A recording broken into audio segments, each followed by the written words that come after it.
الحمد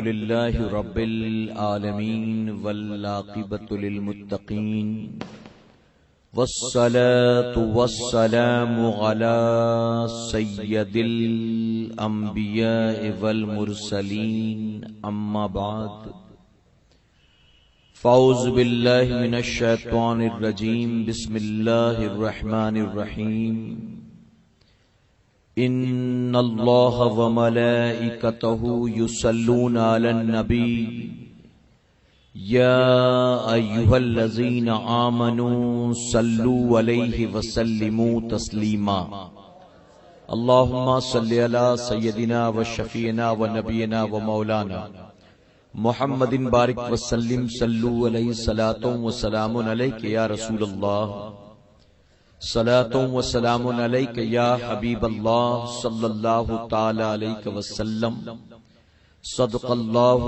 مولانا العلی العظیم۔ بادئ توحید کے متوالو، شمع رسالت کے پروانوں، غوث و خواجہ اور رضا کے چاہنے والوں، آئیے سب سے پہلے ہم اور آپ نہایت ہی ادب اور احترام کے ساتھ اپنے اور ساری کائنات کے مرکز عقیدت جناب محمد الرسول اللہ صلی اللہ تعالی علیہ وسلم کی بارگاہ بے کس پناہ میں جس طرح سے میں آپ کو پڑھاؤں میرے ساتھ مل کر با آواز بلند ہدیہ غلامی درود و سلام کے انداز میں پیش کریں۔ پڑھیں الصلاۃ والسلام علیک یا رسول اللہ، الصلاۃ والسلام علیک یا حبیب اللہ، الصلاۃ والسلام علیک یا نبی اللہ، وعلی آلک واصحابک یا نور اللہ صلی اللہ تعالی علیہ وسلم۔ رب کعبہ کی بارگاہ میں دعا ہے مولا اپنے حبیب صاحب لولاک صلی اللہ تعالی علیہ وسلم کے صدق دوفیل ہم تمام حاضرین اور سامعین کو تو دم واپسی تک حق کہنے، حق سننے اور اپنے حق والے بندوں کے دامن سے وابستہ رہنے کی توفیق نصیب فرما۔ ساتھ ہی بارگاہ رب العزت میں دعا ہے کہ مولا ہم گنہگاروں سیاہکاروں کو، ہمارے والدین کو، ہماری قیامت تک آنے والی تمام نسلوں کو صحیح معنوں میں غوث و خواجہ اور رضا سے محبت کی توفیق نصیب فرما اور اپنے ان محبوبین کی محبتوں کا صلہ ہمیں دنیا اور آخرت دونوں جہاں میں نصیب فرما۔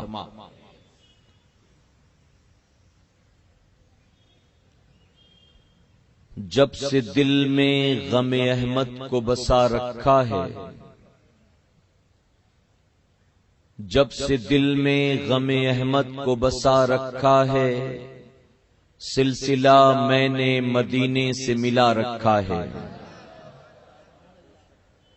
جب سے دل میں غم احمد کو بسا رکھا ہے، سلسلہ میں نے مدینے سے ملا رکھا ہے، اور ہاں وہ آتے ہیں ابھی آئیں گے آتے ہوں گے، ہاں وہ آتے ہیں ابھی آئیں گے آتے ہوں گے، بس یہی سوچ کے محفل کو سجا رکھا ہے۔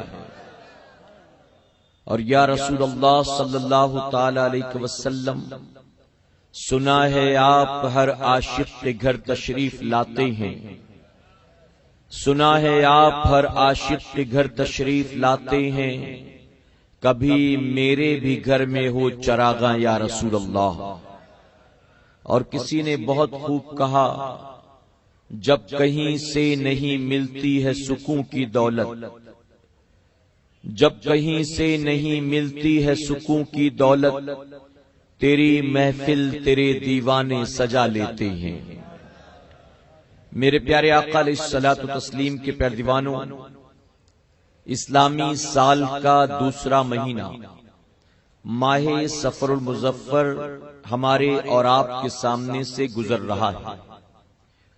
آپ جانتے ہیں کہ اس ماہ مبارک کو نسبت حاصل ہے ہمارے اور آپ کے محسن کرم فرما اس صدی کے مجدد اعظم اعلیٰ حضرت عظیم البرکت الشاہ امام احمد رضا خان فاضل بریلوی رضی اللہ تعالیٰ عنہ کو اسی ماہ مبارک کی 25 تاریخ کو بر صغیر ہند و پاک ہی نہیں بلکہ پوری دنیا میں رہنے والے خوش عقیدہ سنی مسلمان اعلیٰ حضرت عظیم البرکت کا عرس پاک منایا کرتے ہیں۔ میرے پیارے آقا علیہ الصلوۃ والتسلیم کے پیروانوں، ابھی آپ کے عرس پاک کی تاریخ کافی دور ہے، اس لیے اس موضوع پر گفتگو نہ کرتے ہوئے آج ساتھیوں نے مجھے اسلام اور نشے کے حوالے سے گفتگو کرنے کا حکم دیا ہے۔ خاص کر کے میں اپنی قوم کے نوجوانوں سے کہوں گا کہ آج کی اس تقریر کو جسم کے ساتھ ساتھ ذہن کو حاضر رکھتے ہوئے وہ سننے کی کوشش کریں گے تو انہیں یہ بات اچھی طرح سے سمجھ میں آ جائے گی کہ اسلام نے جن چیزوں سے اپنے ماننے والوں کو روکا ہے ان چیزوں میں سوائے نقصان کے کبھی کوئی فائدہ نہیں ہو سکتا۔ یاد رکھیں، اگر اللہ اور اس کے رسول صلی اللہ تعالی علیہ وسلم نے ہمیں اور آپ کو جھوٹ بولنے سے منع کیا، وعدہ خلافی سے منع کیا، گالی گلوچ سے منع کیا، سود کھانے سے منع کیا، جوا کھیلنے سے منع کیا، زنا کے راستے پر جانے سے منع کیا، دل کی آوارہ گردی، نگاہوں کی آوارہ گردی، زبان کی آوارہ گردی سے منع کیا، بد اخلاقی سے منع کیا، بد کرداری سے منع کیا، بے حیائی، بے غیرتی، عریانیت سے منع کیا، ناچ گانے، ڈھول گاجے باجے سے منع کیا، تو یقیناً انہی چیزوں پر پابندیاں لگائی گئی ہیں جن چیزوں میں بندے مومن کو سوائے دنیا اور آخرت کے نقصان کے کبھی کوئی نفع حاصل نہیں ہو سکتا۔ بظاہر کبھی کبھی لگتا ہے کہ اس کام میں ہمارا فائدہ ہے، چلو ہم کر گزرتے ہیں، یہ مولویوں کا کام ہے، یہ علماء کا کام ہے، یہ محراب و منبر والوں کا کام ہے، یہ مسجد اور مدرسے والوں کا کام ہے، یہ تو صرف فتوے لگایا کرتے ہیں، ہم گراؤنڈ لیول پر اتر کر کام کر رہے ہیں، ہم بازار میں رہتے ہیں، ہم دکان میں رہتے ہیں، ہمیں دنیا کے ساتھ ڈیل کرنا ہے، ہر طرح کے انسان سے ملنا جلنا ہے۔ آپ سن رہے ہیں توحید نیٹ ورک کی اسلامک آواز۔ Tauheed network international Islamic YouTube channel. ہر طرح کے معاملات میں ہمیں پیش رہنا ہے، تو ہم ان باتوں پر عمل نہیں کر سکتے ہیں جن باتوں پر عمل کرنے کا حکم آج کے مولوی مولانا دیا کرتے ہیں۔ مسجد مدرسے میں رہنے والوں کے لیے آسان ہے کہ وہ ان چیزوں پر عمل کر لے جائیں، لیکن ہم کاروباری آدمی ہیں، ہم کارپوریٹ بزنس میں ہیں، ہم دنیا کے بازار میں ہیں، ہم دنیا کے بیاپار میں ہیں، ہم ان چیزوں سے اپنے آپ کو اگر روکیں گے تو پھر دنیا میں ہمارا کاروبار کیسے چلے گا؟ ہمیں دکانداری کرنا ہے تو جھوٹ بولنا پڑے گا، ہمیں بزنس کرنا ہے تو وعدہ خلافی کرنی پڑے گی، ہمیں اگر دنیا میں ٹکنا ہے اور 4 پیسے کمانا ہے تو ان چیزوں پر ہمیں مجبوراً عمل کرنا پڑے گا۔ میرے پیارے آقا کے پیروانوں، یاد رکھیں، حرام کی طرف، ناجائز کی طرف، اللہ اور اس کے رسول صلی اللہ علیہ وسلم کی نافرمانی کی طرف اگر دل میں خیال آتا ہے آگے بڑھنے کا تو یقیناً یہ شیطانی وسوسہ ہے، اور شیطان آپ کا ہمارا کھلا ہوا دشمن ہے۔ ان تمام وسوسوں وسوسات کے ذریعے وہ گویا ہمیں اور آپ کو اللہ اور اس کے رسول صلی اللہ علیہ وسلم کا نافرمان بناتا ہے، ہماری دنیا اور آخرت کو تباہی کے دہانے پر اتارنے پر آمادہ ہے۔ یقین کے ساتھ کہتا ہوں، پوری ذمہ داری کے ساتھ کہتا ہوں، اللہ رب العزت نے، نبی کریم صلی اللہ علیہ وسلم نے ہمیں اور آپ کو جن باتوں سے منع کر دیا، ان باتوں میں ہمیں سوائے نقصان کے کبھی کوئی فائدہ حاصل نہیں ہو سکتا۔ اگر بظاہر کوئی فائدہ نظر بھی آئے، اگر بظاہر کوئی فائدہ نظر بھی آئے تو یاد رکھنا وہ لمحاتی فائدہ ہوگا، وہ لمحاتی ہوگا، لیکن چند لمحات کے نفع کے لیے ہم کتنے بڑے خسارے اور نقصان میں مبتلا ہوں گے، ہم اور آپ اس کا اندازہ نہیں لگا سکتے۔ میرے پیارے آقا علیہ الصلوۃ والتسلیم کے پیروانوں، آج اگر امت مسلمہ کا حال دیکھا جائے، آج ہماری آبادیوں کا جائزہ لیں، ہماری گلی کوچوں کا جائزہ لیں، آج مسلم قوم کے نوجوانوں کی زندگیوں کا جائزہ لیں، تو ہمیں اور آپ کو یہ بات ماننا پڑے گی کہ ہم سے پہلے جن گناہوں کی وجہ سے رب تبارک تعالیٰ نے پوری کی پوری قوم پر اپنا عذاب مسلط فرما دیا ہے، آج کے ترقی یافتہ دور کا مسلمان وہی گناہ دھڑلے کے ساتھ کرتا ہوا نظر آ رہا ہے۔ جن گناہوں کی وجہ سے زمینیں پلٹ دی گئی، جن گناہوں کی وجہ سے آسمان سے پتھر برسائے گئے، جن گناہوں کی وجہ سے کبھی مینڈک کا عذاب، کبھی جوں کا عذاب، کبھی ٹڈیوں کا عذاب، اور نہ جانے کیسے کیسے عذاب مسلط کیے گئے۔ کسی قوم نے اللہ کی نافرمانی کی، اللہ نے پانی کا عذاب ان پر مسلط کر دیا۔ کسی قوم نے اللہ کی نافرمانی کی، اللہ نے فرشتوں کو بھیجا، پوری زمین کو پلٹ کر رکھ دیا گیا۔ کسی قوم نے اللہ کی نافرمانی کی، اللہ تبارک تعالیٰ نے فرشتوں کو بھیجا، پتھروں کی بارش کی گئی اور تمام لوگوں کو ہلاک کر دیا گیا۔ کسی قوم نے اللہ کی نافرمانی کی، ان کے چہروں کو بدل دیا گیا۔ کسی قوم نے اللہ کی نافرمانی کی، ہوا کا جھونکا آیا، اس نے انہیں ہوا میں اڑایا، وہ ایک دوسرے سے ٹکراتے رہے، ہفتے بھر ہوا میں اڑتے رہے، یہاں تک کہ زمین پر گرے، جسم کے ایک ایک اعضاء جسم سے جدا ہو چکے تھے۔ تو کل تک جن گناہوں کے سبب اللہ نے پوری کی پوری قوم کو تباہ برباد کر دیا ہے، آج کے ترقی یافتہ دور کا مسلمان بے باکی کے ساتھ وہی گناہ کرتا ہوا نظر آ رہا ہے۔ میرے پیارے آقا علیہ الصلوۃ والتسلیم کے پیروانوں، صرف ایک گناہ کی اگر میں بات کروں، صرف ایک گناہ جسے کہتے ہیں نشہ، نشہ آج ہمارے اور آپ کے سامنے کتنی نشاور چیزیں آ چکی ہیں، ذرا دیکھیں کتنی نشاور چیزیں۔ کل تک وہ چاہے اپنے وقت کا فرعون ہو، اپنے وقت کا نمرود ہو، ابو جہل ابو لہب ہو، عتبہ شیبہ ہو یا یزید پلید ہو، ان سب کے پاس نشہ کرنے کے لیے شراب کے علاوہ دوسرا کوئی آلٹرنیٹ نہیں تھا۔ ان کے پاس نشہ کرنے کے لیے شراب کے علاوہ دوسرا کوئی آپشن نہیں تھا، لیکن ہم اور آپ گناہوں برائیوں میں اتنا آگے نکل گئے ہیں کہ اب ہمارے پاس نشہ کرنے کے لیے صرف شراب نہیں ہے بلکہ سینکڑوں چیزیں وجود میں آ چکی، سینکڑوں چیزیں۔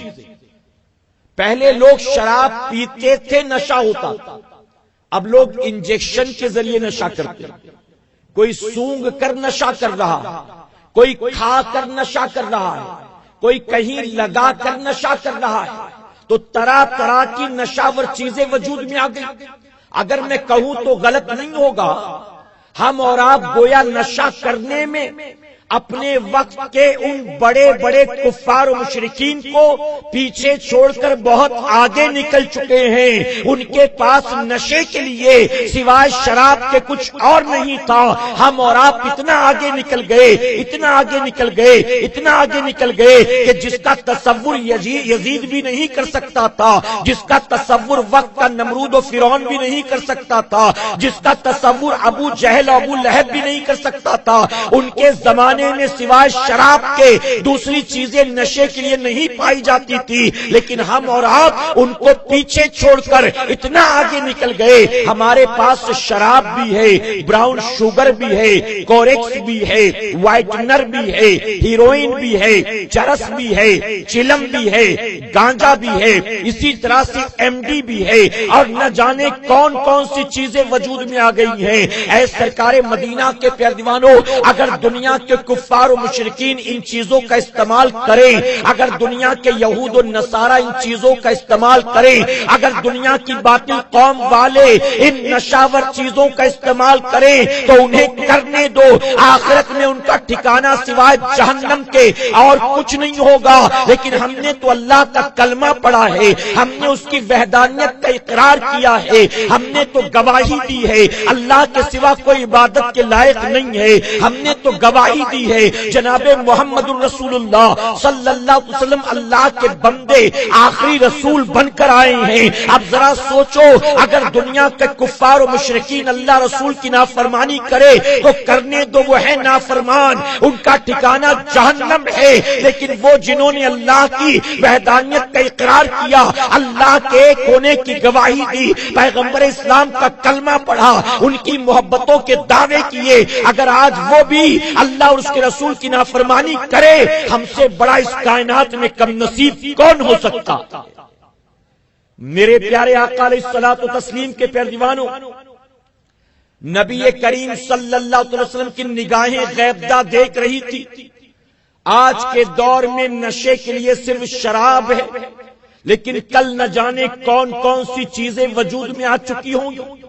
اسی لیے میرے آقا صلی اللہ علیہ وسلم نے واضح لفظوں میں فرما دیا، ہر نشہ پیدا کرنے والی چیز حرام ہے۔ اگر صرف شراب کو حرام قرار دیا ہوتا میرے آقا صلی اللہ علیہ وسلم نے، آج کوریکس سونگنے والے کہتے کہ یہ تو حرام نہیں ہے، کیا قرآن و حدیث میں کہیں اس کا ذکر ہے؟ آج ایم ڈی لینے والے، براؤن شوگر لینے والے، ہیروئن کا استعمال کرنے والے، چرس چلم گانجے اور افیم کا استعمال کرنے والے، آج وہ کہتے کہ کیا یہ چیزیں قرآن و حدیث میں منع ہیں؟ پابندی صرف شراب کی ہے، ان چیزوں کے حوالے سے تو کہیں کوئی حکم نہیں ہے۔ اس لیے میرے آقا صلی اللہ علیہ وسلم نے صرف شراب کو حرام قرار نہیں دیا، بلکہ شراب کی حرمت کے ساتھ ساتھ آقا نے فرما دیا ہر نشہ پیدا کرنے والی چیز حرام ہے، اور ساتھ ہی میرے آقا نے فرمایا جس چیز کو زیادہ استعمال کرنے پر نشہ ہو اس کا تھوڑا استعمال کرنا بھی حرام ہے۔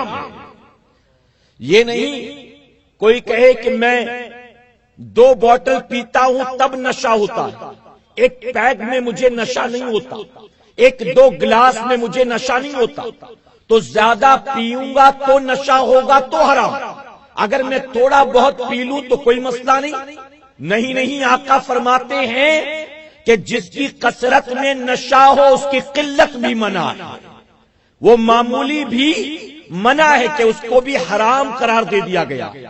میرے پیارے آقا علیہ الصلوۃ والتسلیم کے پیارے دیوانوں، آج اس حرام کردہ چیز کی طرف قوم مسلم کے نوجوان تیزی سے بڑھتے ہوئے نظر آ رہے ہیں، بہت تیزی کے ساتھ، اور اگر کہوں تو غلط نہیں ہوگا، آج بہت سے نفس پرستوں نے، نام نہاد ولیوں نے، نام نہاد ڈھونگی جھوٹے مکار فریبی باباؤں نے، جھوٹے صوفی بننے والے ایسے لوگ جنہیں قرآن و سنت کے حوالے سے کوئی معلومات نہیں ہے، آج ان ظالموں نے اپنی نفس کی خاطر ان نشاور چیزوں کو معاذ اللہ صوفیہ کے ساتھ جوڑ دیا ہے، اولیاء کے ساتھ جوڑ دیا ہے، اور وہ کہتے ہیں کہ چرس پینا یہ صوفیہ کا کام ہے معاذ اللہ، چلم پینا یہ صوفیہ کا کام ہے معاذ اللہ، گانجا پینا یہ اولیاء کا کام ہے معاذ اللہ۔ یاد رکھیں اللہ تبارک تعالیٰ کسی جاہل کو مقام ولایت نہیں عطا کرتا ہے، اللہ ولی اسی کو بناتا ہے جو عالم ہوا کرتا ہے،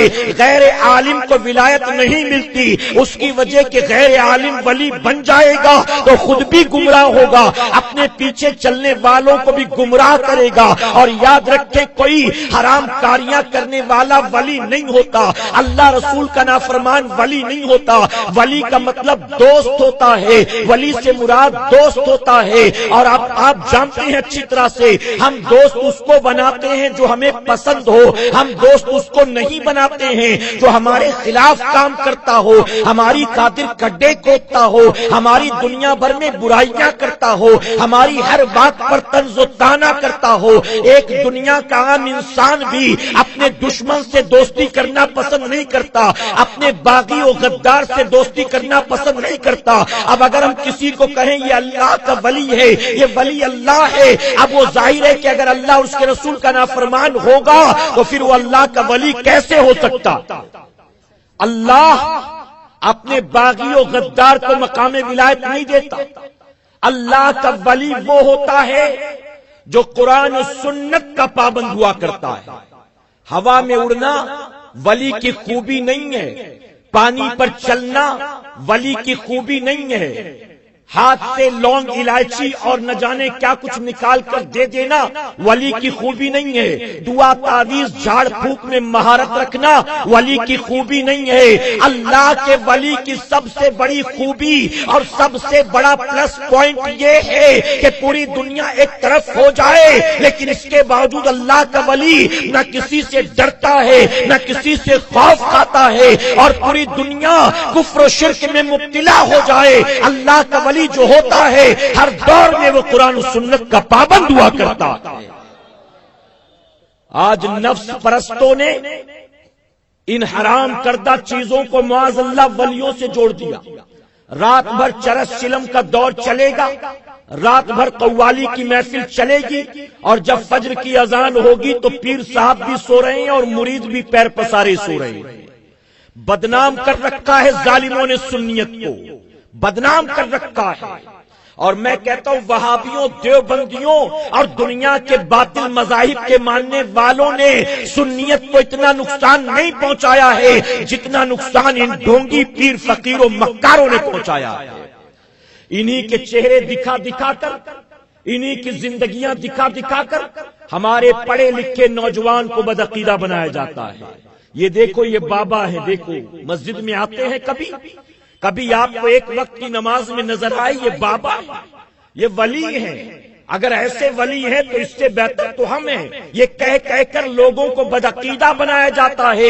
تو ان نفس پرستوں نے معاذ اللہ اور اس کے رسول صلی اللہ علیہ وسلم کی حرام کردہ چیزوں کو حلال کا لبادہ اڑا دیا اپنی نفسانی لذتوں کے لیے. اے سرکار مدینہ کے پیردیوانوں, یاد رکھنا ہوا میں اڑنا, پانی پہ چلنا کمال نہیں بلکہ فتنوں کے دور میں قرآن و سنت پر 100% عمل کرنا یہ ولی کی سب سے بڑی کرامت ہوا کرتی.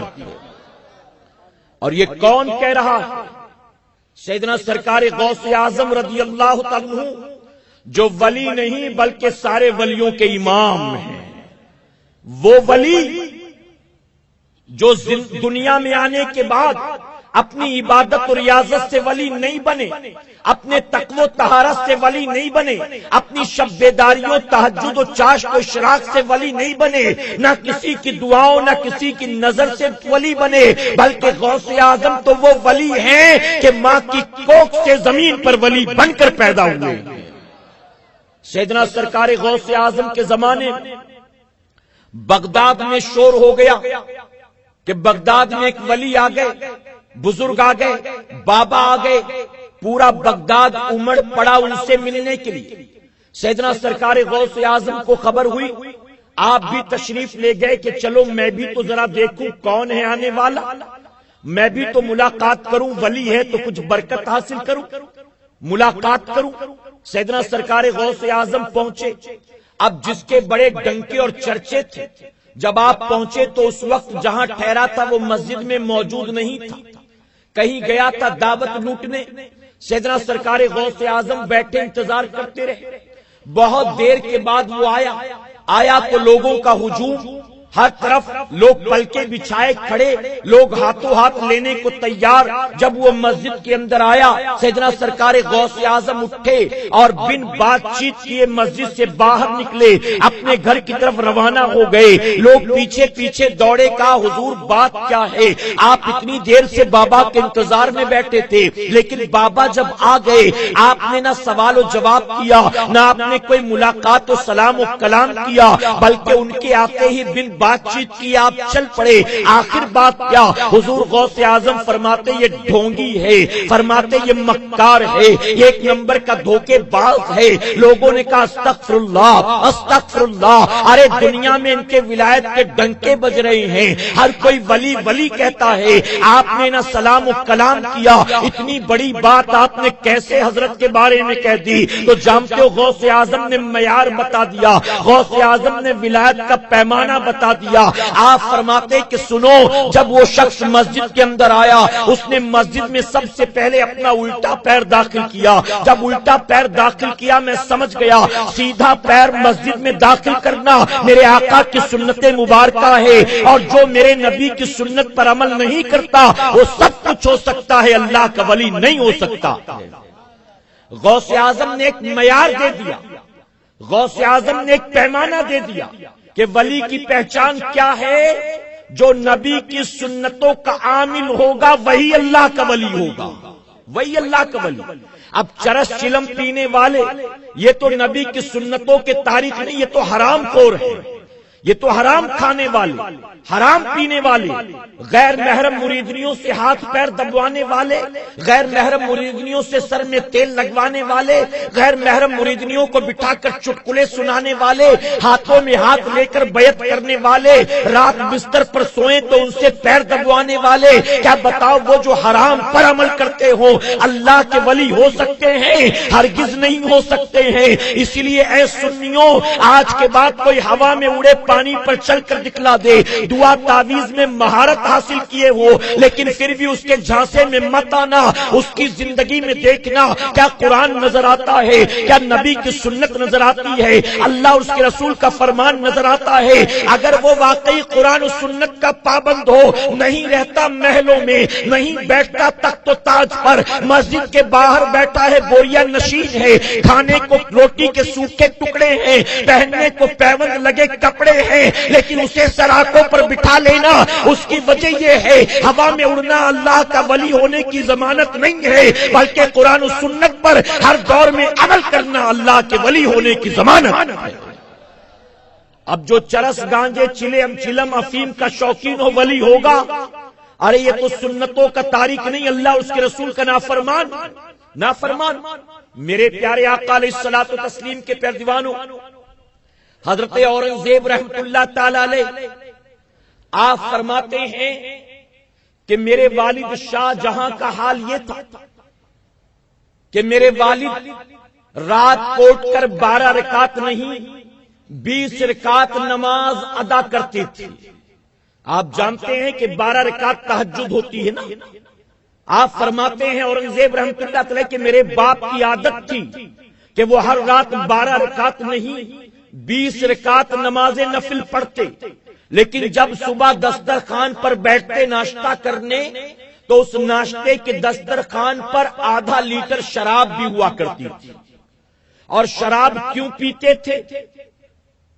اورنگزیب رحمت اللہ تعالی فرماتے ہیں کہ میرے باپ کے آس پاس رہنے والے کچھ نام نہاد علماء نے، کچھ نام نہاد صوفیوں نے، مولویوں نے میرے باپ سے یہ کہہ رکھا تھا آپ ہندوستان کے راجا ہیں، پورے ملک کی ذمہ داری آپ کے کاندھے پر ہے، رعایا پروری کی ذمہ داری آپ پر ہے، اتنا بڑا بوجھ آپ کے کاندھے پر ہے، اس لیے ناشتے میں آپ آدھا لیٹر شراب پی لیا کریں، اس شراب کے پینے سے عقل کھلے گی، اس شراب کے پینے سے اچھے فیصلے آپ کریں گے، اس شراب کے پینے سے جسمانی طاقت آپ کی بڑھے گی۔ اورنگزیب رحمت اللہ تعالی کو جب کوئی فروٹ دیتا کھانے کو، آپ فروٹ فروٹ تو کھاتے تھے لیکن کوئی جوس دیتا تو آپ جلال میں آ جاتے تھے. آپ سے لوگ پوچھتے کہ آپ پھل کا رس دیکھ کر جلال میں کیوں آ جاتے ہیں؟ تو جواب دیتے کہ میرے باپ کو لوگوں نے یہی کہا تھا, ہم پھل دیتے ہیں آپ کو کھانے کو, آپ اس صورت میں کھائیں یا اس کو نچوڑ کر ہم شراب بنا دیں اس صورت میں پیئیں, دونوں صورتوں میں آپ کے لیے یہ جائز ہے اور یہ پھل کا رس ہی تو ہے. آپ فرماتے میں نے اپنے باپ سے صاف صاف کہہ دیا تھا, جنہوں نے آپ کو یہ مشورہ دیا ہے کہ پھل کھانے سے بہتر ہے کہ اس کے رس کو شراب کی شکل میں استعمال کیا کرو, وہ عالم نہیں بلکہ جوگی ہیں اور وہ آپ کی دنیا اور آخرت تباہ کرنے پر آمادہ ہیں. آپ کے دوست نہیں, آپ کے دشمن ہیں. میں نے اپنے باپ سے کہہ رکھا تھا تیرے کاندھے پر ہندوستان کا بوجھ ہے اور تو اس لیے شراب پیتا ہے کہ شراب پینے سے تجھے طاقت مل جائے گی. تو نے امام الانبیاء کی زندگی کو نہیں دیکھا, ان کو اللہ نے ایک شہر ایک خطے کے لیے نبی بنا کر نہیں بھیجا, ساری کائنات کا نبی بنا کر بھیجا. ان کی ذمہ داریاں تجھ سے کئی گنا زیادہ ہیں, لیکن جب اللہ نے ان کی خاطر شراب کو حرام قرار دے دیا تو تیری خاطر شراب حلال کیسے ہو سکتی؟ آپ سن رہے ہیں توحید نیٹ ورک کی اسلامک آواز. Tauheed network international Islamic YouTube channel. Aurangzeb رحمت اللہ علیہ فرماتے اس لیے میں اپنے باپ کے ساتھ صبح کے ناشتے کے علاوہ باقی وقت کھانے کو بیٹھتا تھا, لیکن ناشتے کے دسترخوان پر میں ساتھ نہیں بیٹھتا تھا, کیونکہ اس دسترخوان پر اللہ اور اس کے رسول کی حرام کردہ شراب موجود ہوتی تھی. شراب. میرے پیارے آقا کے پیارے دیوانوں, ام المومنین ماں عائشہ صدیقہ رضی اللہ تعالیٰ عنہ حضور اکرم صلی اللہ علیہ وسلم کی خاطر رات پانی میں کھجوریں بھگا کر رکھتی اور فجر کی نماز کے بعد حضور اکرم صلی اللہ علیہ وسلم کی خدمت میں پیش کرتی تھی. میرے آقا صلی اللہ علیہ وسلم اسے لیتے اور بہت غور سے دیکھتے تھے, بہت غور سے. ماں عائشہ صدیقہ رضی اللہ تعالیٰ نے عرض کیا, یا رسول اللہ صلی اللہ علیہ وسلم آپ اتنا غور سے اسے کیوں دیکھتے؟ میں نے پانی میں کھجوریں بھگائی ہیں آپ کے لیے, آپ ان کھجوروں کو کھائیں, آپ اس پانی کو پیئیں, صحت کے لیے اچھی چیز, لیکن آپ اتنا غور سے اسے کیوں دیکھتے؟ میرے آقا صلی اللہ علیہ وسلم فرماتے ہیں کہ عائشہ, اگر کھجوروں کو بھگانے کی وجہ سے پانی میں جھاگ پیدا ہو گیا اور اس رس کا ذائقہ کڑوا ہو گیا تو پھر یہ شراب کے قریب ہے. میں غور سے اس لیے اسے دیکھتا ہوں, اگر یہ شراب کے قریب ہے تو اس کا پینا جائز نہیں ہے. آپ اندازہ لگائیں کہ حضور اکرم صلی اللہ علیہ وسلم کتنا احتیاط برتتے, کتنا احتیاط کہ کھجوریں رات بھر بھگانے سے ظاہر شراب نہیں بنتی, لیکن اس کے باوجود جب رحمت للعالمین آقا جناب محمد رسول اللہ صلی اللہ علیہ وسلم اسے پیتے ہیں تو پہلے چیک کرتے ہیں. کیوں؟ قیامت تک آنے والی امت کو پیغام دینا مقصد تھا, قیامت تک آنے والی امت کو بتانا مقصد تھا کہ جب تمہارا نبی اتنا احتیاط برتتا ہے کہ شراب نہیں, اگر وہ چیز شراب کے قریب بھی ہو جائے تو وہ اس سے اپنے آپ کو بچاتا ہے, تو تم ہرگز کبھی شراب کے قریب نہ جانا. میرے پیارے آقا کے پیارے دیوانوں, شراب کو حضور اکرم صلی اللہ علیہ وسلم نے ام الخبائث فرمایا تمام برائیوں کی جڑ شراب, تمام برائیوں کی ماں شراب ہے. آپ نے مثال دی, فرماتے بنی اسرائیل میں ایک عابد رہتا تھا, بڑا نیک پرہیزگار متقی, شب بیدار خوف خدا میں رونے والا. ایک بازارو عورت کی نظر پڑ گئی, وہ دل ہی دل میں اس عابد سے محبت کرنے لگی. ایک رات موقع دیکھ کر اس عورت نے اپنے غلام کو بھیجا اس عابد کے پاس اور کہا کہ جاؤ اسے یہ کہہ کر اپنے ساتھ لاؤ کہ ایک معاملہ الجھ گیا ہے, اسے حل کرنا, ایک دینی مسئلہ پیش نظر ہے, اسے سالو کرنا ہے, آپ آئیں تو احسان ہوگا. اب وہ چونکہ نیک آدمی تھا, جب اس نے سنا کہ کوئی دینی الجھن ہے چلو چل کر مدد کر دے, وہ اس غلام کے ساتھ ہو لی. حضور اکرم صلی اللہ علیہ وسلم فرماتے ہیں کہ وہ شخص اپنے ساتھ اس عابد کو لایا, لا کر ایک کمرے میں بٹھایا اور بٹھانے کے بعد کہا تھوڑی دیر میں آتا ہوں. اجازت لے کر وہ اندر والے کمرے میں چلا گیا. اب اس کے جانے کے بعد اس کمرے میں وہ بازارو عورت آتی ہے, وہ خوبصورت حسین و جمیل عورت آتی ہے. اس کے ایک ہاتھ میں شراب کا پیالہ تھا, ایک ہاتھ میں بچے کی انگلی تھام رکھی تھی. وہ کمرے میں آتی ہے. اب جیسے ہی وہ کمرے میں آئی, عابد فوراً کھڑا ہو گیا, اپنی نظروں کو جھکا لیا. عورت کہتی ہے اطمینان سے بیٹھ جا, گھبرانے کی کوئی ضرورت نہیں ہے, میں نے تجھے بلایا ہے. اس عابد نے کہا مسئلہ کیا ہے, اپنا سوال بتاؤ تاکہ میں جواب دے کر یہاں سے رخصت ہو جاؤں. اس عورت نے کہا سن, کوئی سوال و جواب نہیں ہے, کوئی مسئلہ, کوئی الجھن نہیں ہے, تو بیٹھ جا اطمینان سے. دراصل میں نے تجھے ایک جھلک ایک مرتبہ دیکھا تھا, تب سے میرے دل میں تیری محبت گھر کر گئی.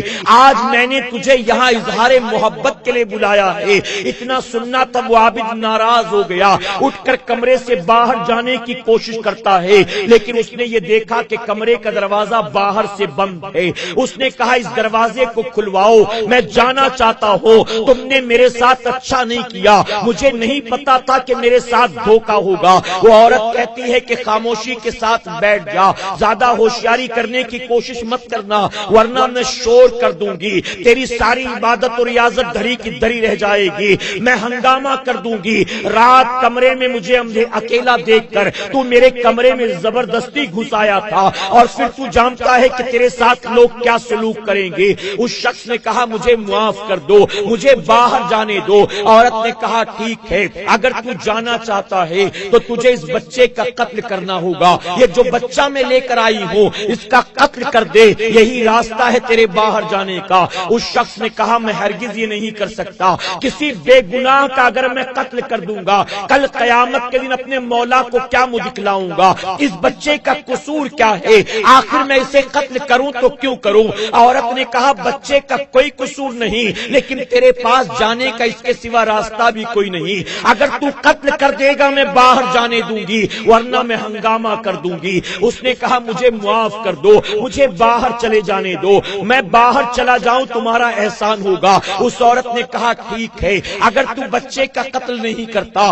تو ایک راستہ اور ہے تیرے پاس, آپ میرے قریب آ جا, مجھے اپنے سینے سے لگا لے, میں تیری محبتوں میں دن رات تڑپ رہی ہوں, میرے سینے سے لگ جا, مجھے سکون دے دے. اس شخص نے کہا میں ہرگز یہ بھی نہیں کر سکتا, میں کسی عورت کے جسم کو ہاتھ نہیں لگا سکتا, اگر میں نے یہ حرام کاری کی قیامت میں مولا کو کیا جواب دوں گا. عورت نے کہا تیرے پاس جانے کا اب تیسرا اور آخری راستہ یہ ہے کہ اگر تو میرے جسمانی خواہشات کو پورا نہیں کرتا, اس بچے کو قتل نہیں کرتا, تو لے یہ شراب کا پیالہ پی لے. اگر تو یہ شراب پی لے گا میں تجھے باہر چلے جانے دوں گی. اب اس شخص نے غور کیا, اس نے دیکھا بچے کا قتل کرنا بہت بڑا گناہ ہے, عورت کے ساتھ بدکاری کرنا بہت بڑا گناہ ہے. ان دونوں گناہوں کے مقابلے میں اگر میں شراب پی لیتا ہوں یہ مجھے ہلکا معلوم دیتا ہے. شراب پی لوں گا, اللہ تبارک تعالیٰ دیکھ رہا ہے کن مجبوریوں کے تحت میں نے یہ کام کیا,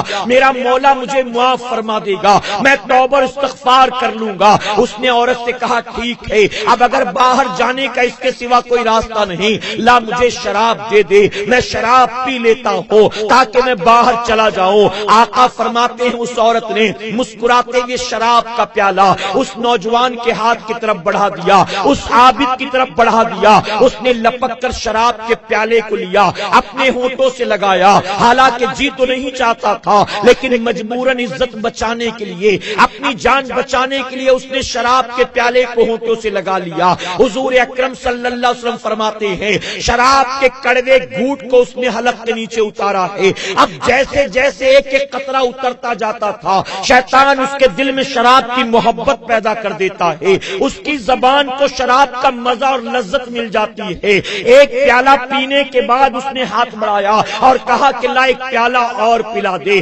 آج تک تو میں اپنے آپ کو بچاتا رہا, میں کبھی شراب کے قریب نہ گیا, لیکن آج پینے کے بعد پتا چلا کہ لوگ اتنے شوق سے شراب کیوں پیتے ہیں. اب تو میں نے پی ہی لیا ہے, ایک پر بھی وہی گناہ ہوگا, دو پر بھی وہی گناہ ہوگا, اللہ کی بارگاہ میں توبہ کر لوں گا, لا مجھے ایک پیالہ اور پلا دے. حضور اکرم صلی اللہ علیہ وسلم فرماتے ہیں اس عورت نے ایک پیالہ اور بھر کر دے دیا. اس نے یہ دوسرا جام بھی پی لیا. اس کے بعد کہا لا ایک پیالہ اور پلا دے. تیسرا شراب کا تیسرا جام بھی اس نے لے لیا. یہاں تک کہ حضور اکرم صلی اللہ علیہ وسلم فرماتے ہیں وہ شراب کے نشے میں مکمل طور پر دھت ہو گیا. اب اس کی آنکھوں کے سامنے شیطان نے اس عورت کے حسن و جمال کو پیش کیا. اس کے دل میں اس عورت کی محبت پیدا کی. اس کی نفسانی خواہشات کو شیطان نے چھیڑ دیا. اب شراب کے نشے میں دھت ہو کر وہ عابد آگے بڑھا, عورت کے ہاتھ کو پکڑ لیتا ہے. عورت نے ہاتھ جھٹک دیا. اس شرابی اس عابد نے کہا پہلے تو قریب آنا چاہتی تھی, اب میں خود آگے بڑھ رہا ہوں تو روکتی ہے. عورت نے کہا کہ میں تجھے قریب آنے کی اجازت دوں گی, لیکن تجھے پتا نہیں ہم دونوں کے علاوہ اس کمرے میں یہ بچہ بھی موجود ہے. میں نہیں چاہتی کہ اس کی موجود میں یہ کام ہو, اس لیے اس بچے کو تجھے راستے سے ہٹانا ہوگا. حضور اکرم صلی اللہ علیہ وسلم فرماتے ہیں کہ اس عورت کو پانے کے لیے شراب کے نشے میں اس شخص نے اس بچے کا قتل کر دیا, اور قتل کرنے کے بعد رات بھر اس عورت کے ساتھ بدکاری کرتا رہا, شراب بھی پیتا رہا, زنا بھی کرتا رہا. اور آقا نے یہ مثال دے کر فرمایا کہ شراب تمام برائیوں کی ماں ہوا کرتی ہے, تمام برائیوں کی جڑ ہوتی ہے. اے سرکار مدینہ علیہ الصلوۃ والتسلیم کے پیارے دیوانوں, بنی اسرائیل کے اس عابد نے جس کو ہلکا سمجھ کر کیا تھا, آپ جانتے ہیں کہ جب ہوش و حواس میں تھا اپنے آپ کو قتل سے روکا. آپ سن رہے ہیں توحید نیٹ ورک کی اسلامک آواز. Tauheed network international Islamic YouTube. اپنے آپ کو زنا سے روکا, لیکن جب وہ نشے میں طاری ہو گیا, جب شراب کے نشے میں ڈوب گیا, تو اس وقت وہ روک نہ پایا اپنے آپ کو, اور وہ سارے کام کر بیٹھا جو ہوش و حواس میں نہیں کرتا تھا. دنیا کے ہر شرابی کا یہی حال ہوتا ہے. آپ اچھی طرح سے جانتے ہیں کہ شراب سوائے تباہی اور بربادی کے کبھی کسی کے لیے نفع بخش ثابت نہیں ہوئی. ایک آدمی جو شراب پینے کا عادی ہو, کیا بتاؤ شرابی اپنی اولاد کو صحیح تعلیم و تربیت دے پاتا ہے؟ کیا شرابی اپنے بیوی بچوں کے حقوق ادا کر پاتا ہے؟ کیا شرابی اپنے ماں باپ کے حقوق ادا کر پاتا ہے؟ ارے شرابی کا حال تو یہ ہوتا ہے کہ جب وہ شراب کے نشے میں دھت ہو تو اسے فرق نہیں معلوم ہوتا. میرے سامنے یہ موجود 18 سال کی لڑکی میری بیٹی ہے کہ میری بیوی ہے, یہ جو سامنے موجود ہے میری ماں ہے کہ میری بیوی ہے, میری بہن ہے کہ میری بیٹی ہے. بھول جاتا ہے شراب کا عادی شراب کے نشے میں دھت ہو کر. اور اے مسلمانوں, صرف اتنا نہیں ہے, آپ دنیا کے روزمرہ کے واقعات دیکھیں. آج دنیا میں روزانہ جو کرائمز ہو رہے ہیں آپ ان کی تاریخیں اٹھا کر دیکھیں. اب تو وہ دور آ گیا ہے کہ ایک باپ جب شراب کے نشے میں دھت ہوتا ہے تو شراب کے نشے میں دھت ہو کر اپنی بیٹی پر بھی ہاتھ ڈالنے سے باز نہیں رہ پاتا ہے. یہاں تک کہ کئی عورتیں خود اپنے شوہروں کے خلاف شکایتیں کرتی ہیں کہ میرے شوہر سے میری بیٹی کی عزت محفوظ نہیں ہے, میرے شوہر نے میری بیٹی کے ساتھ ایسا کیا. ہوا میں باتیں نہیں کرتا. میں ایک مثال کے ذریعے آپ کو سمجھانا چاہوں گا, ہو سکتا ہے میری بات کا آپ انکار کر دے, لیکن اس مثال کے ذریعے آپ کو یہ ماننا پڑے گا کہ شراب واقعی کتنی بری چیز ہے. ایک مفتی صاحب کے پاس ایک خاتون آئی کسی لڑکی کو لے کر, شکایت درج کراتی ہے کہ حضور یہ میری بھانجی, اس کا شوہر 3 مہینے سے لاپتہ, ہم نے بڑی کوشش کی, ڈھونڈا تلاش کیا, کوئی اتا پتہ نہیں چلتا. ہم چاہتے ہیں کہ آپ فتویٰ دے دیں کہ اس کا شوہر یا تو مر گیا یا تو طلاق پڑ گئی, تاکہ میں اس بچی کی کہیں اور شادی کرا دوں. مفتی صاحب قبلہ نے کہا کہ کام کرو بہن, آپ 15 دن کے بعد میرے پاس آنا, آپ اپنا پتہ لکھا دو, نمبر لکھا دو, ان کے شوہر کا فون نمبر پتہ لکھا دو, میں اپنے طور پر تلاش کرنے کی کوشش کروں گا, 15 دن کے بعد آپ رابطہ کریے. وہ خاتون چلی گئی اپنی بھانجی کو لے کر, 15 دن کے بعد واپس آئی, آ کر کہتی حضور فتویٰ تیار کیا آپ نے؟ مفتی صاحب قبلہ فرماتے ہیں کہ فتویٰ تیار نہیں کیا, سنو یہ بڑا لمبا پروسیس, میں نے اپنے طور پر تلاش کرنے کی کوشش کی, لیکن اب تک میں نے بھی کوشش کی, ساری کوششیں بیکار, کوئی پتہ نہیں چلا. اب مجھے اخبار میں خبر دینی ہوگی, آپ جاؤ اگلے مہینے کے پہلے ہفتے میں آنا, میں اخبار میں خبر دوں گا، تلاش کرنے کی کوشش کروں گا۔ وہ خاتون چلی گئی، 1 مہینے کے بعد آئی، آ کر کہتی حضور آپ نے فتویٰ تیار کر دیا۔ مفتی صاحب نے کہا کہ بہن یہ مسئلہ اتنا آسان نہیں ہے، پیچیدہ ہے، میں نے اخبار میں بھی خبر دے دی لیکن کہیں سے کوئی اتا پتہ نہیں چلا، آپ کو تھوڑا اور انتظار کرنا پڑے گا۔ جب وہ خاتون نے سنا جلال آ گیا، کہتی ہیں کہ ایک فتویٰ ہی تو دینا ہے، اس کی خاطر کتنے دھکے کھلاؤ گے، ایک چھوٹا سا کام آپ سے نہیں ہوتا، ہماری مجبوری کو سمجھنے کی کوشش کرو، ہماری پریشانی کو سمجھنے کی کوشش کرو۔ مفتی صاحب نے کہا بہن یہ مسئلہ اتنا آسان نہیں ہے کہ میں فتویٰ دے دوں اور تم اپنی بھتیجی کی کہیں بھانجی کی شادی کرا دو۔ اگر تم نے شادی کرا دی اور 2-3 مہینے کے بعد اس کا شوہر آ گیا تو پھر بتاؤ کیا کریں گے؟ اب وہ پہلے شوہر کے ساتھ جائے گی کہ دوسرے شوہر کے ساتھ جائے گی؟ اس لیے تھوڑا انتظار کرنا ہوگا۔ وہ خاتون کہتی میں انتظار نہیں کر سکتی ہوں، کوئی ایسا راستہ نکالیں کہ میں اس کا نکاح کہیں اور کرا دوں۔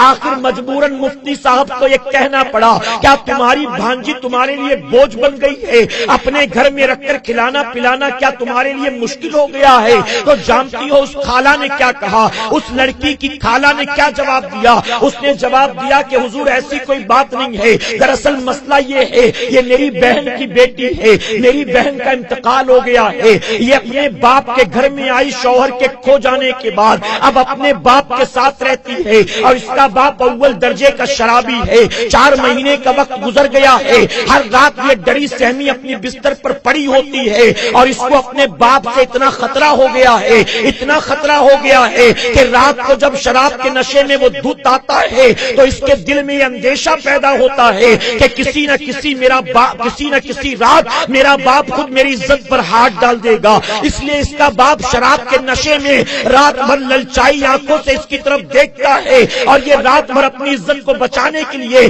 کمرے میں بیٹھی بیٹھی رات گزارتی ہے۔ میں چاہتی ہوں کہ میری موجودگی میں میں اس کا کہیں اور نکاح کرا دوں، اس کو اس کے شوہر کے حوالے کر دوں تاکہ اس کی عزت تو محفوظ رہے، ورنہ اس کا شرابی باپ کس رات اس کی عزت لوٹ لے گا اس کی کوئی گارنٹی نہیں دے سکتا۔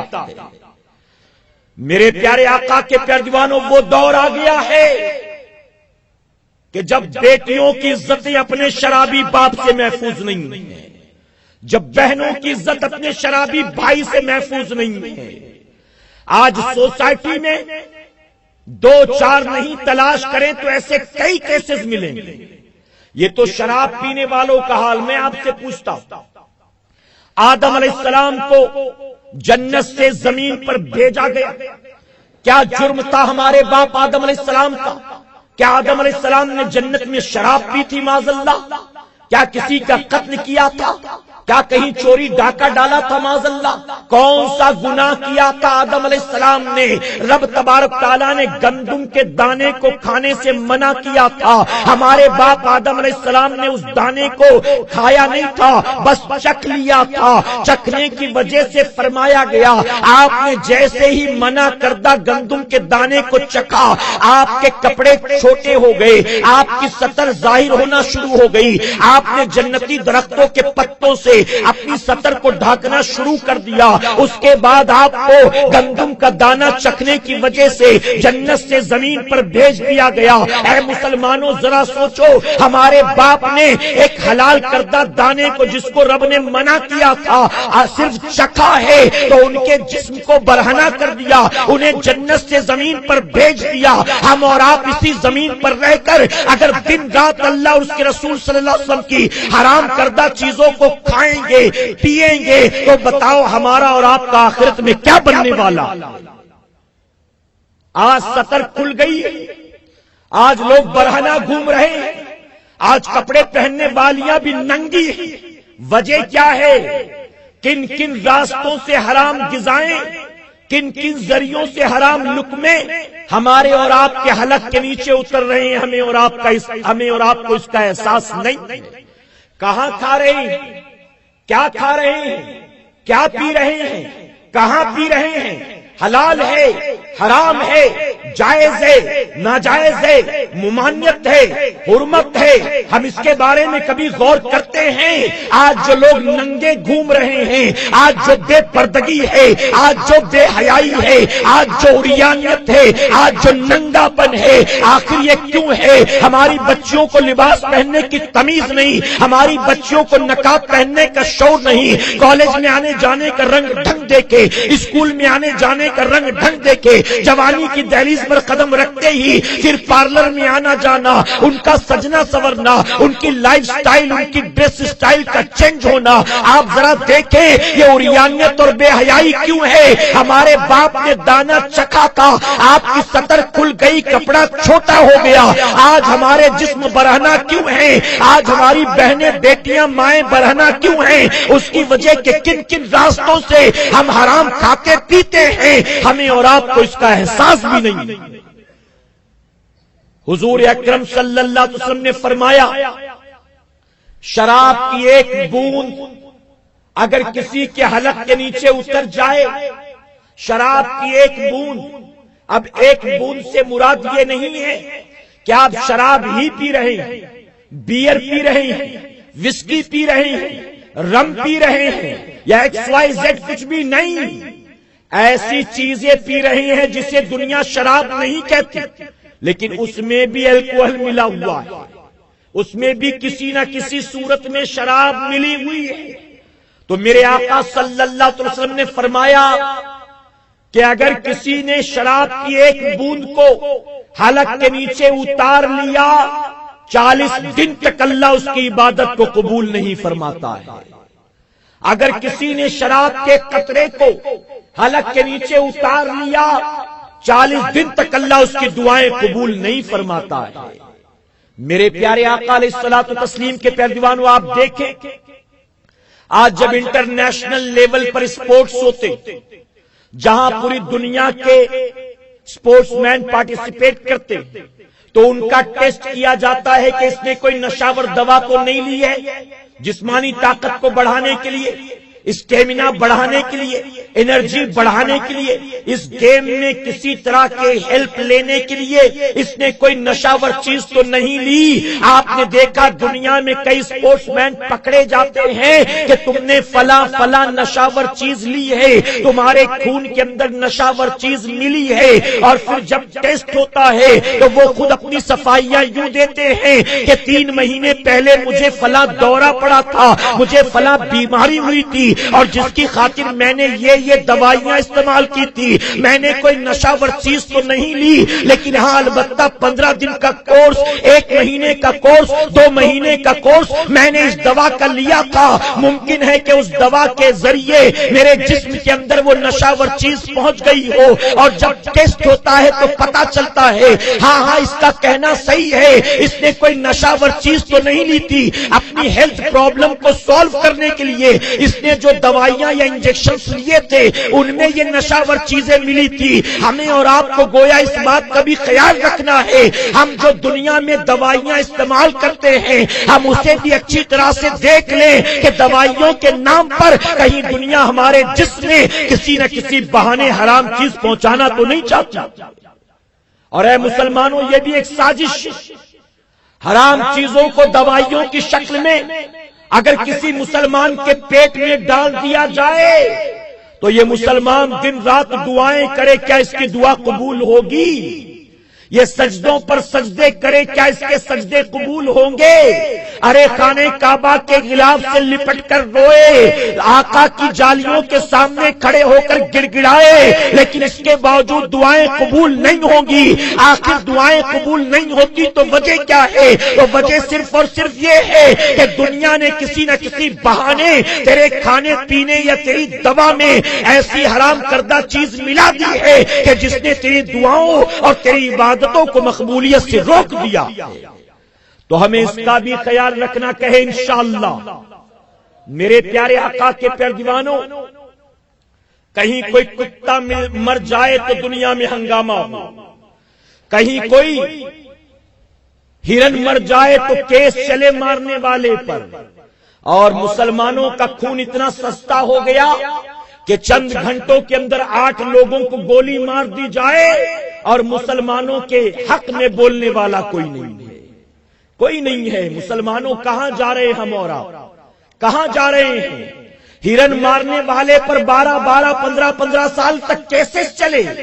ارے کہیں غلطی سے صحیح کوئی گائے مر جائے تو گائے کے مرنے پر پورے ہندوستان میں ہنگامہ ہو، لوگوں کو ننگا کر کے پیٹا جائے، ان کے گلے میں رسی کے پھندے ڈال کر انہیں پیڑ پر لٹکایا جائے، اور 8 کلمہ پڑھنے والوں کو بھرے راستے پر گولی ماری جائے اور ان کے حق میں کوئی آواز اٹھانے والا نہ ہو۔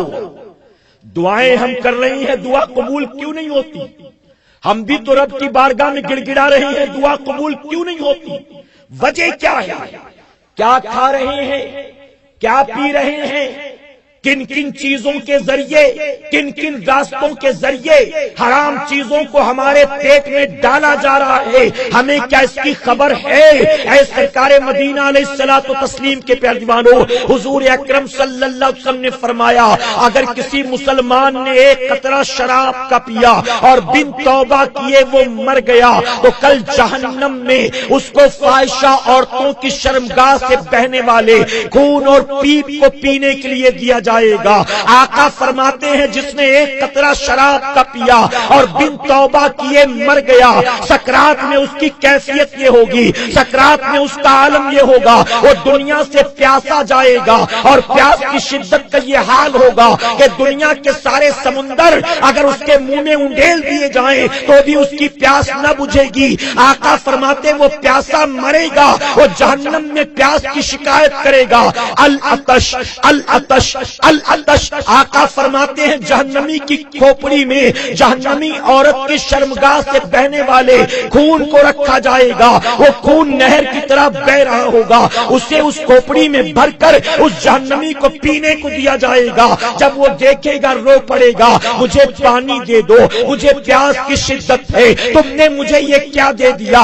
اللہ کا منادی فرمائے گا دنیا میں تو نے حرام کردہ چیز کو اپنایا تھا، حلال کو چھوڑا تھا، اب تجھے جہنم میں سوائے اس کے پینے کو اور کچھ نہیں دیا جائے گا۔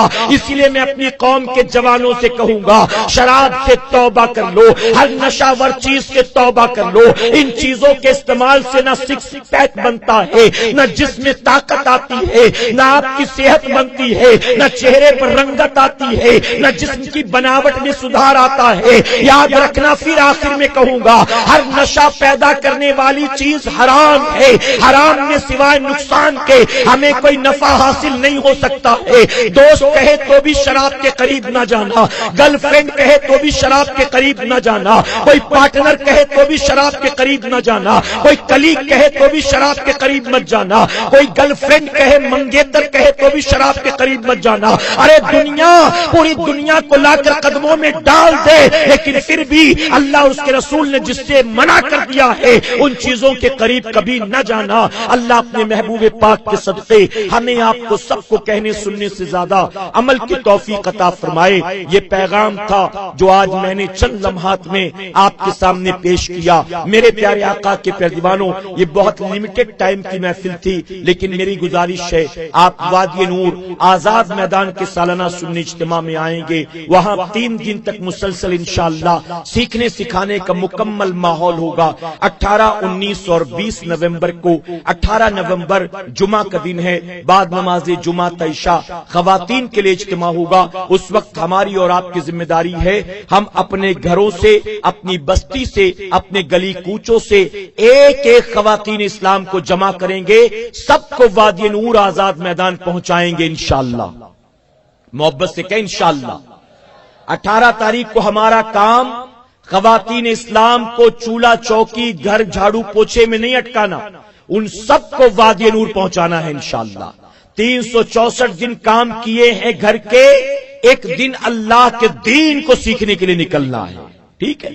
اور 19 اور 20 تاریخ، 19 سنیچر فجر سے لے کر 20 اتوار عشاء تک، یہ 2 دن مردوں کے لیے، سارے کام بالائے طاق رکھ کر ہمیں یہ 2 دن مکمل طور پر وادی نور میں دینا ہے کہ انشاءاللہ کوئی بہانے بازی نہیں۔ کام زیادہ ہے، ورک لوڈ زیادہ ہے، آج باس نے بلایا ہے، آج پارٹی کی میٹنگ ہے، کچھ بھی نہیں، پہلے سے سارے کام نپٹائیں. 363 دن دنیا کمایا ہے، 2 دن ہم اپنی آخرت کو سنوارنے کے لیے وادی نور میں آئیں گے انشاءاللہ. صرف دعا میں نہیں، صرف ذکر میں نہیں، مکمل وقت 2 دن سنیچر اتوار 19 اور 20. اللہ اپنے محبوب پاک کے صدقے ہمیں آپ کو سب کو کہنے سننے سے زیادہ عمل کی توفیق عطا فرمائے. درمیانی گفتگو مجھ سے جانے انجانے میں کسی طرح کی غلطی خامی رہ گئی، آپ سب کو گواہ بنا کر سچے دل سے توبہ کرتا ہوں. رب میری توبہ قبول فرمائے اور ہماری محفل کو قیامت میں ہمارے لیے، ہمارے والدین کے لیے بخشش اور نجات کا ذریعہ بنائے. وما علینا